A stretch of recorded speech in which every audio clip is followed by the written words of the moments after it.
C'est quoi le secret qui va faire de ton appel de prospection, donc ton appel à froid, une réussite? Je vous invite à me lâcher dès à présent votre petit like pour soutenir mon travail parce que c'est hyper difficile de s'exposer aux yeux du public et du coup ça m'aiderait énormément de voir que au moins j'ai quelques j'aime par-ci par-là. Voilà, on vit dans un monde qui est un petit peu matrixé par ces métriques, mais voilà, c'est du coup essentiel. Je t'ai identifié dans cette vidéo 3 étapes clés à la réussite de ton appel de prospection. En fait, c'est 3 étapes qui sont cruciales pour que tu réussisses ton appel de prospection à froid.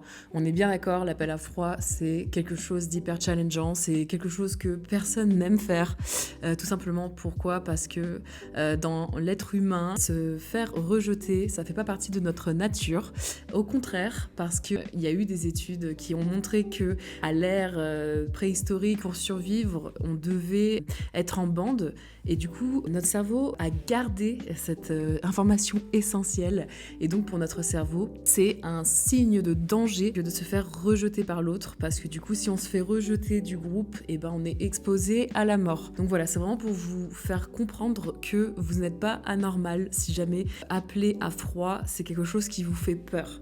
Donc maintenant, dans cette vidéo, moi, j'aimerais vous apporter des clés afin de vous aider à passer à l'action, mais pas que à délivrer des résultats, parce que en fait passer à l'action, on est bien d'accord, c'est le plus difficile et je pense que je ferai une vidéo dédiée sur le sujet. En fait, dites-moi tout simplement en commentaire si jamais c'est un sujet qui vous intéresse, auquel cas selon les commentaires je verrai si c'est effectivement quelque chose d'intéressant ou pas. Pour me présenter, moi je suis Taïna, j'ai travaillé dans la vente pendant 10 ans. Je travaille encore actuellement en tant que commerciale dans une entreprise qui est une solution pour toutes les directions financières et c'est un super avantage. Pourquoi ? Parce qu'en fait ça permet moi-même de pratiquer, d'être toujours au contact du marché, de voir comment évoluent les méthodes de vente parce que ça évolue sans cesse et du coup de me permettre d'être la plus précise et la plus pertinente dans les conseils que je vous délivre pour que vous, en tant qu'entrepreneur, vous puissiez faire en sorte que votre prospection soit efficace et que vous ne perdez pas votre temps,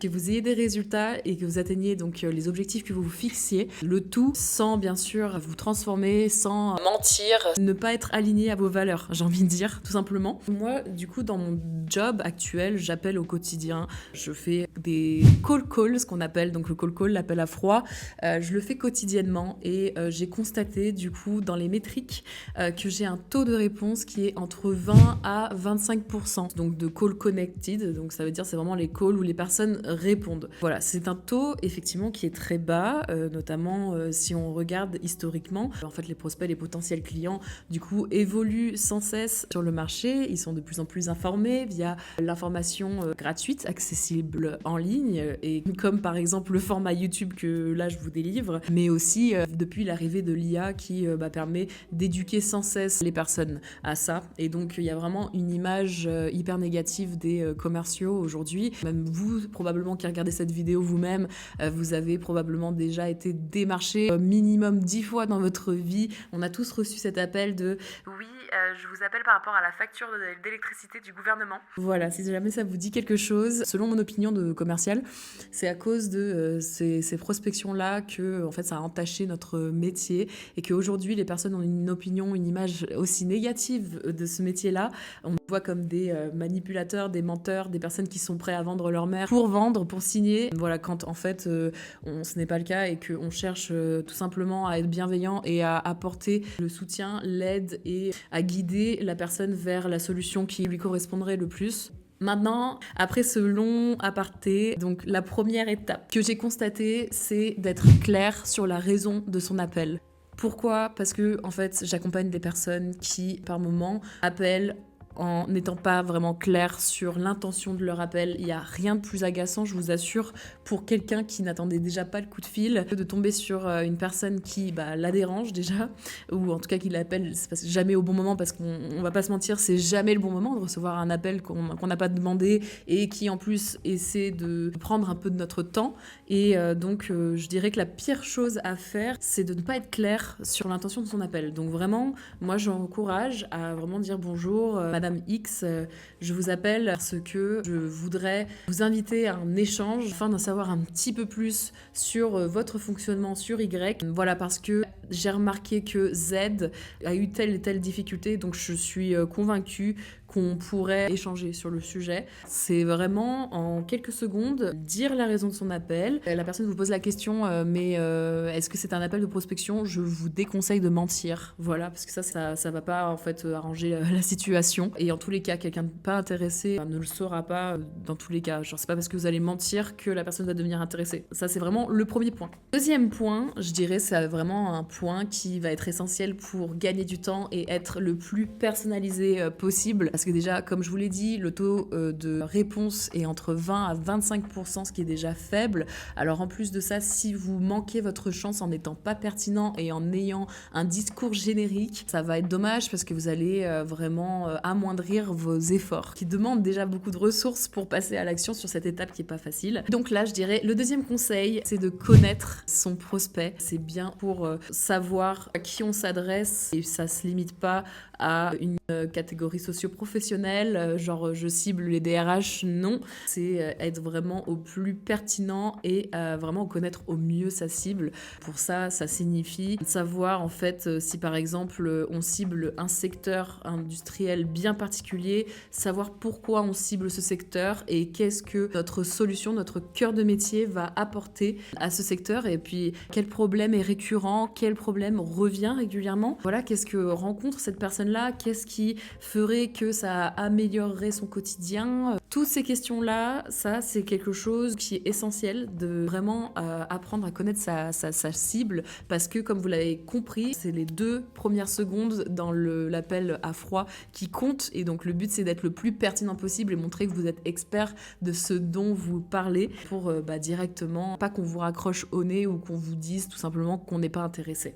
En troisième point, je dirais que ce point-là, c'est un petit peu mon favori parce que vraiment, on l'entend pas tant que ça, alors que pour moi, dans mon job au quotidien, il fait toute la différence. C'est d'être imparfait, je dirais. Et qu'est-ce que je veux dire par là? Parce que ça peut vous sembler peut-être un peu étrange, un peu vague comme conseil. En fait, être imparfait, ça veut dire vous pouvez bafouiller. En fait, un appel trop parfait, c'est un appel générique. On n'en veut absolument pas. On veut de l'humain aujourd'hui dans une ère particulièrement qui est entourée d'IA, d'informatique et d'automatisation. Et donc, je recommande si par exemple, je sais pas, vous avez la voix un petit peu, vous êtes un peu enrhumé, voilà, que vous avez la voix qui part en cacahuète, vous pouvez très bien dire, en restant bien sûr poli et pas en passant dans un langage trop familier, mais voilà, moi parfois je dis excusez-moi, j'ai la voix qui part en cacahuète. Voilà, c'est juste un petit détail comme ça qui va faire que la personne va se dire « Oh là, attends, oui, j'ai un humain en face de moi. » en fait. Et vraiment, ça paraît anodin comme ça, mais en fait, c'est vraiment quelque chose qui va faire la différence parce que ça va humaniser votre appel. Donc, n'ayez pas peur d'être ridicule. J'ai envie de dire aussi, si vous êtes vraiment à l'aise avec les interactions sociales de manière générale, n'ayez pas peur aussi de faire de l'humour, bien sûr, sans trop dériver, mais vraiment, je sais pas, moi, n'hésitez pas à rebondir sur quelque chose que le prospect vous a dit et peut-être à le tourner en humour ou notamment à utiliser par exemple un détail, un élément qui peut être en dehors du professionnel que vous avez remarqué sur LinkedIn notamment. Je sais pas, par exemple la personne dit qu'elle est fan de football et vous pouvez très bien mentionner je sais pas un événement très rapide qui se passe dans le football actuellement. Enfin voilà, c'est vraiment des petites choses qui vont faire que vous appelez pas forcément à la chaîne, même si en fait c'est le cas, mais je veux dire que vous rendez le call beaucoup plus personnalisé et du coup beaucoup plus humain et du coup ça donne envie de vous parler parce que un discours générique ça on peut très bien s'adresser à l'IA du coup on n'a pas besoin de commerciaux pour ça. Dans cette chaîne je vais aborder énormément de sujets sur la prospection, donc si c'est un sujet qui vous intéresse, n'hésitez pas à vous abonner. Pour le soutien, parce que je viens de me lancer, c'est très récent et je vais sans cesse essayer de m'améliorer, j'aimerais que vous me dites en commentaire du coup qu'est-ce que vous avez pensé de cette vidéo ou que vous me faites des retours qui soient constructifs dans la bienveillance bien entendu. Je supprimerai les commentaires qui ne le sont pas. Puis je vous dis bonne prospection.